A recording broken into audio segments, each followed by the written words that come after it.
Good afternoon, everyone. Thank you for joining us on the Sackcloth and Ashes News Report. It's Monday, April 17th, 2023. It's the year of our shepherd, Jesus Christ. I pray that this is the year that everyone draws closer to the Lord.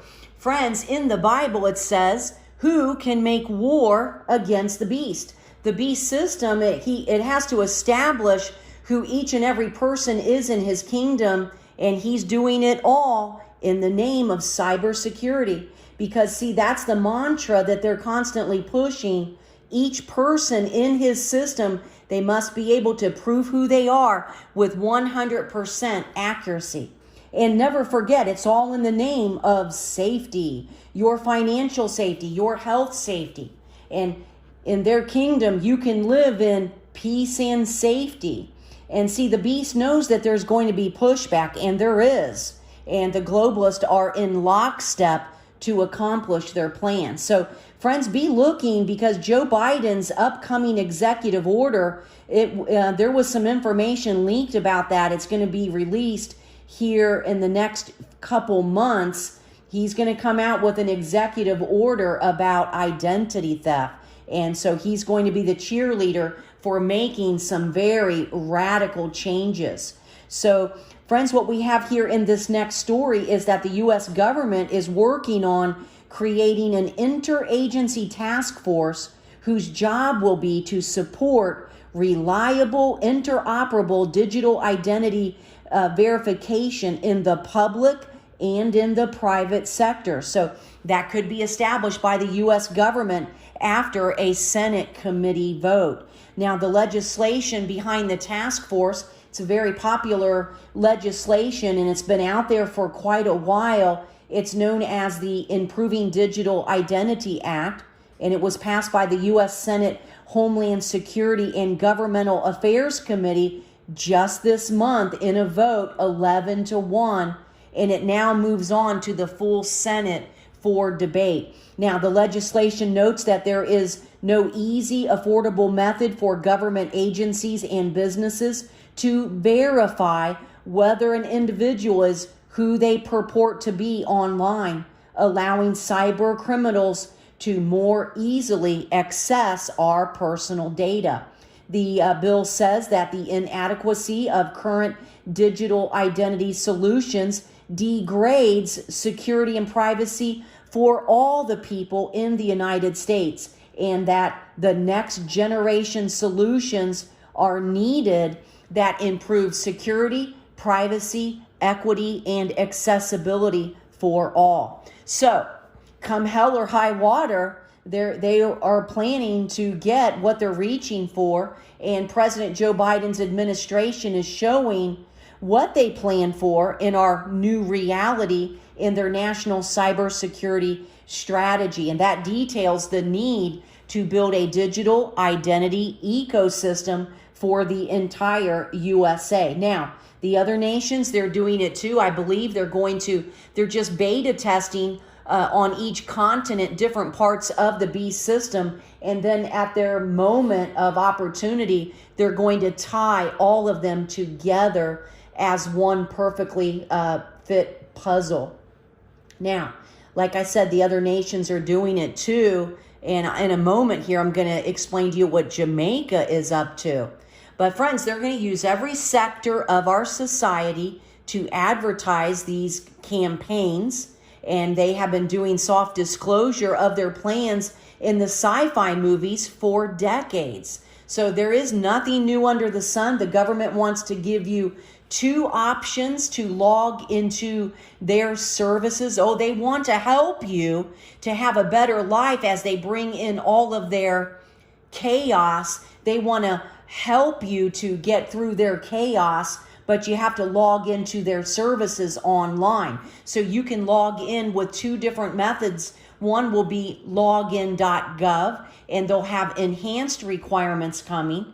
And then in their newer version, it will be the digital ID, and that will require everyone to use biometrics. So you'll get to choose, red or blue for a while, but then invariably everyone will have to go full digital. So the U.S. government is on full steam ahead for their national digital ID rollout. Yes, a lot of big fancy words, friends. That's how they operate.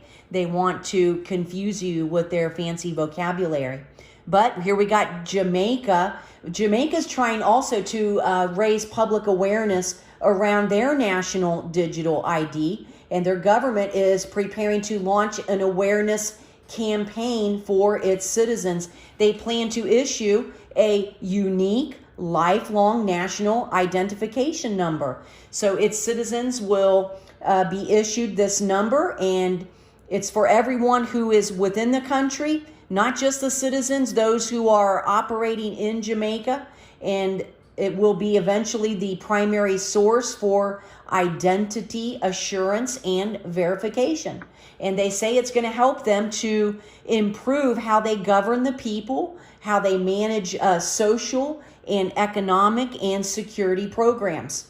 Now, this news, it follows the rollout of Jamaica's biometric passport, and that began its usage on March 31st. So together, the national identification number and the passport, they comprise the Jamaica's government digital innovation package, as though it's a gift. They're handing them this beautiful package. And again, the aim is to protect the country's sovereignty and ensure high quality public services. Check this out. The UK government must create digital ID super app.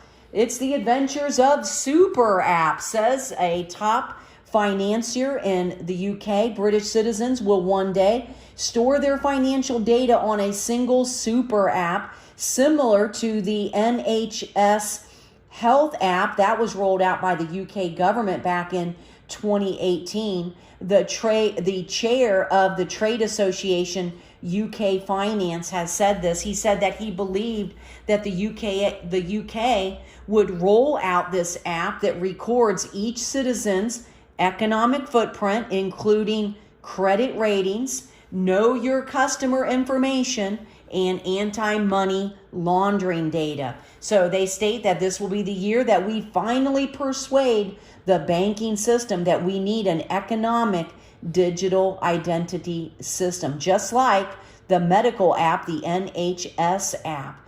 And it will be personal, and it will be attached to each citizen, as we need a wider, fully digital economic identity program. And he also warned that if the government did not seize the opportunity to produce this economic super app, that the big tech platforms will do it. So he said the government should be designing it. You know, I hear this story on every continent that if the government doesn't design it, the system, then the big tech platforms will do it. Now, the proposal for a financial digital ID app, it takes inspiration from the NHS app, through which people can book their general practitioner appointments. They can order repeat prescriptions and access their health records. The app was used extensively during the COVID-19 pandemic, primarily to verify citizens' vaccine status. And guess what? This app is widely used. It was downloaded by 30 million Brits. A lot of stuff going on, friends. So in closing, I just want to warn people, the beast kingdom is certainly rising, and he wants to eventually mark everyone. He wants to control everyone. And, you're going to have to lay down your life one day. If you're here for the mark of the beast, you're going to have to lay down your life if you want to enter Jesus' kingdom. In order to be in the beast kingdom, you'll have to take the beast mark. But the Bible has a better option. Daniel, he spoke of it in Daniel chapter 2. Jesus' kingdom, it will never end. He prophesied this. Jesus' kingdom will never be destroyed, and its sovereignty will never be left for another people to take over. Jesus' kingdom will crush and put an end to all kingdoms of darkness, and it will stand forever. The beast kingdom is only allowed to rise for a short time, and the Lord's allowed us to be here for that the beast will have 5 minutes of fame. So friends, watch and be ready to give a testimony to those who are in heaven that Jesus allowed you to be here at this time, to testify to what the devil tried to do that will ultimately fail. And you're going to be able to walk around the heavenly streets of gold talking about the not so good old days of the Antichrist rule and how Jesus defeated that old serpent when he died on the cross. And Jesus is truly making an example out of the devil, isn't he? The Antichrist, he is not the star of the show. Jesus is. Jesus is the darling of heaven. He is the King of hope, and he will escort each and every one of his children home at the end of our journey here. I look forward to that day. I pray that you do as well. Well, friends, that's the news for today. I hope that you have a blessed rest of your day. And until then, keep looking up, because Jesus' coming is drawing near each and every day.